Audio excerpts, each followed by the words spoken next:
Në prag të samitit të Bashkimit Evropian më datën 20 dhe 21 mars, liderët evropian po synojnë forcimin e autonomisë mbrojtëse të kontinentit mes dyshimeve mbi përkushtimin amerikan dhe mbështetjes për Ukrainën.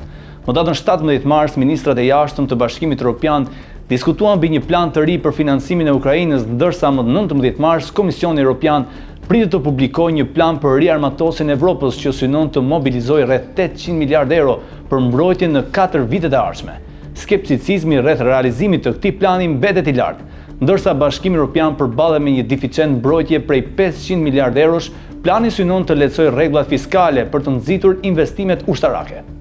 Megjithatë, shumë vende dyshojnë se kjo do të shfuqizohet plotësisht. Një pjesë e fondeve do të vinë nga huadhënia dhe fondet e papërdorura të Bashkimit Evropian, por disa shtete veriore e shohin këtë si një barrë financiare. Ndërkohë, Gjermania ka miratuar rritje të ndjeshme të shpenzimeve për mbrojtje, duke sinjalizuar një angazhim të fortë për sigurinë europiane.